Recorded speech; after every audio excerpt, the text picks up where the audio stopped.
Okay. I think I just want to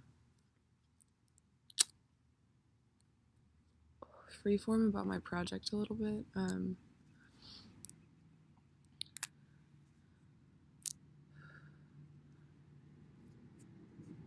So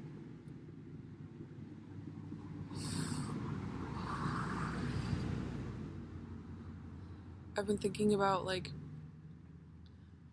I don't know, I've kind of been like taking the racial identity development model in a different direction than there's tulips coming up. Wow. Wow. They're dark purple and they're so beautiful. Wow. That's really cool.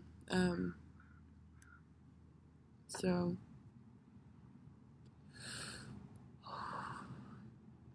thinking about like the origin of whiteness and how like it's founded like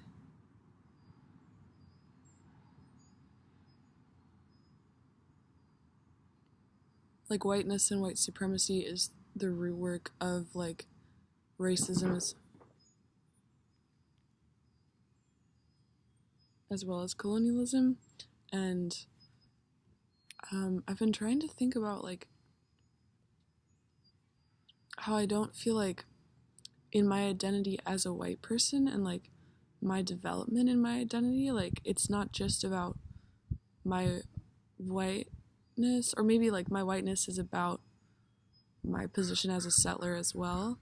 And so like I've been thinking about white settler identity development and trying to put those together. And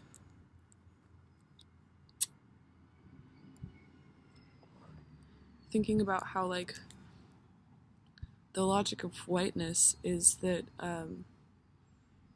whiteness is superior and it requires the other that is inferior.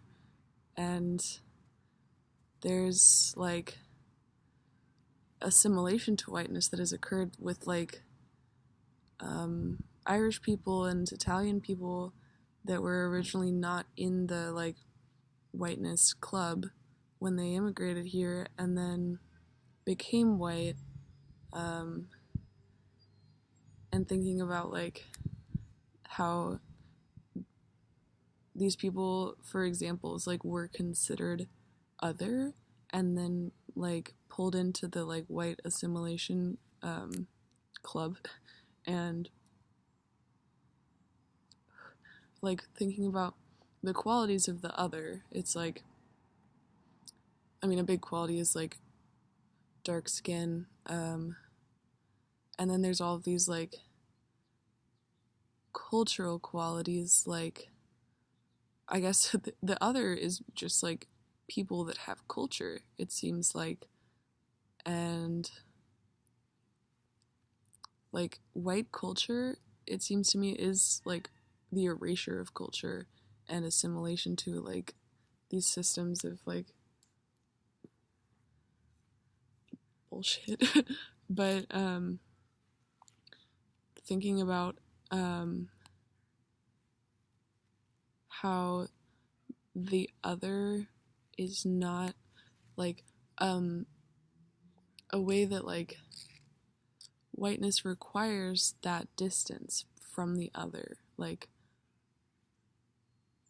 and so is it possible to like combat whiteness or like betray whiteness or dismantle whiteness by reclaiming the other that is within my own ancestral lineage? And so that's kind of like the place where racism and colonialism and like my position as a white settler, where it all connects for me, is like reclaiming the other. And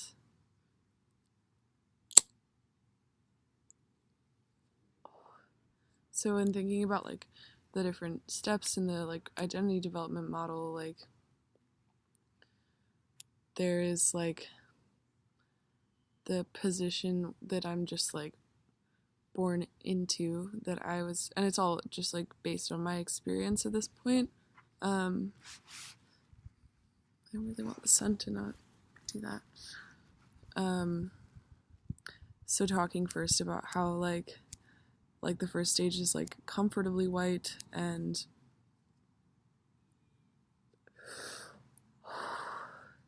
how there's like I'm comfortable with the distance from the other, and then like I'm comfortable with like the narratives of whiteness and like of white supremacy and my position in that as a position of privilege, and then like for me there came a big shift when I came to college in being like what I would call uncomfortably white, and recognizing like there's like a switch in the story at that point from like, because I feel like a narrative of whiteness is that the white person is the victim of the black or brown person's or indigenous person's villainy, and that is like a story that justifies the white person's acts of violence towards black, brown, and indigenous people. But then, so that's in the comfortably white stage.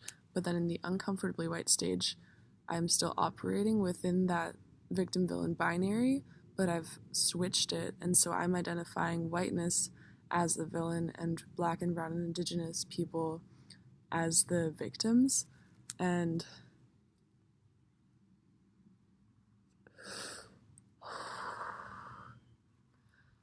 then like in that, I'm like in the comfortably white phase, I'm like I have no awareness of my ancestors or my ancestral lineage, and I'm like comfortable with the lack of culture. And then in the uncomfortably white stage, I'm like recognizing like the shitty stuff that my ancestors have done and the shitty lineage that I've inherited and am part of, and like wanting to like have distance from my lineage in that, and like feeling shame, and feeling like using denial to distance myself from the shame, and like avoiding confronting my racism and my colonialism. And then there comes the stage of like white question mark, which is being like, what does it mean to be white, like, and like starting to become curious about my lineage, and like starting to build racial stamina and like build shame resilience, and like recognize the like complexity of my identity. And yeah, so I think there's like a stage of like becoming interested in like somewhere in there, maybe in the uncomfortably white, maybe in the white question mark, is like performing anti-racism and anti-colonialism. Like I've done a lot of that with like a way to combat like my discomfort with my whiteness was to like participate in actions and like like become like the white savior. And then there's like the stage of like betraying whiteness, which I identify as like the final stage, which is like a stage of identifying with the other, and like not only like knowing the stories of my ancestors and the culture of my ancestors, which are like Nordic, Germanic, Blackfoot, Celtic, and but like not only knowing those stories, but like acting from them, and like allowing them to like shift the foundations of my life, and like betraying whiteness in that way. Those are my thoughts. It's almost at 10 minutes, so I'm gonna stop it, but that was good to sort out a bit.